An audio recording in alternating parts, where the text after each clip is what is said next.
किसी राज्य में एक राजा रहते थे। उसे पढ़ने लिखने का बहुत शौक था। एक बार उसने मंत्रिपरिषद के माध्यम से अपने लिए एक शिक्षक की व्यवस्था की। शिक्षक राजा को पढ़ाने के लिए आने लगा।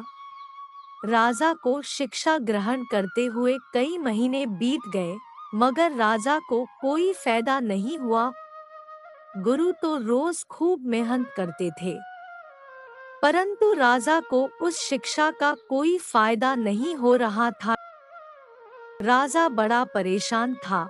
गुरु की प्रतिभा और योग्यता पर सवाल उठाना भी गलत था, क्योंकि वो एक बहुत ही प्रसिद्ध और योग्य गुरु थे।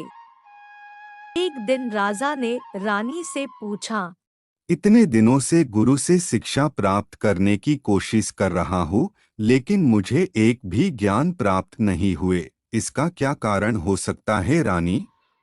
रानी ने भी थोड़ा सोचकर बोली, इसका एक ही कारण हो सकता है।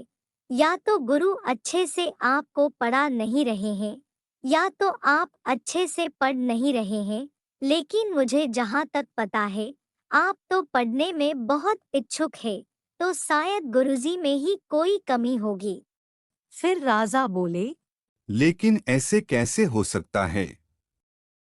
वो तो राज्य के सबसे प्रसिद्ध गुरु हैं। रानी राजा को समझाते हुए बोले, एक काम कीजिए, आप अपने गुरु को ही बदल दीजिए। अगले दिन राजा ने ठीक वैसा ही किया जैसा उसकी पत्नी ने कहा था। उसने अपने गुरु को ही बदल दिया। कई साल बीत गए और साल के साथ साथ गुरु भी, लेकिन कोई फायदा नहीं हो रहा था। राजा ने एक दिन हिम्मत करके उसकी पहले गुरुजी के घर में जाकर गुरुजी के सामने अपनी जिज्ञासा रखी। हे गुरुवर, क्षमा कीजिएगा। मैं कई सालों से आपके साथ साथ अन्य कई गुरु को बदले, पर मुझे इसका कोई लाभ नहीं हो रहा है। गुरुजी ने बड़े ही शांत स्वर में जवाब दिया, राजन, इसका कारण बहुत ही सीधा सा है। राजा बड़े इच्छुक भाव में बोले, गुरुवर, कृपा करके आप जल्दी इस प्रश्न का उत्तर दीजिए।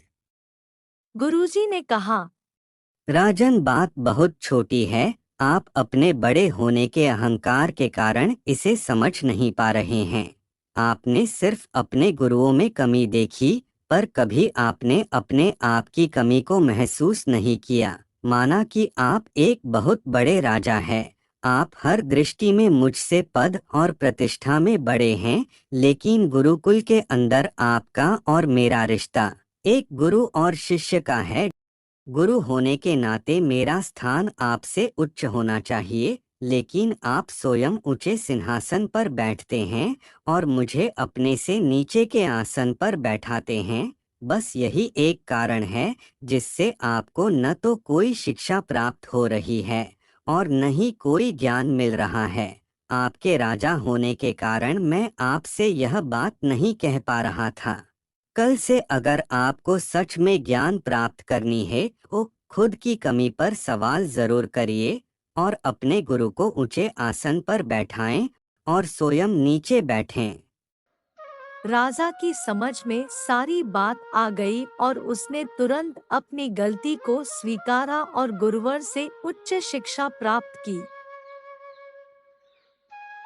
तो इस छोटी सी कहानी से हमें ये सीख मिलता है कि हम रिश्ते नाते, पद या धन वैभव किसी में भी कितने ही बड़े क्यों न हो, हम अगर अपने गुरु को उसका उचित स्थान नहीं देते तो हमारा भला होना मुश्किल है। और यहाँ स्थान का अर्थ सिर्फ ऊंचा या नीचे बैठने से नहीं है। इसका सही अर्थ है कि हम अपने मन में गुरु को क्या स्थान दे रहे हैं। क्या हम सही मायने में उनको सम्मान दे रहे हैं, या स्वयं के ही श्रेष्ठ होने का घमंड कर रहे हैं?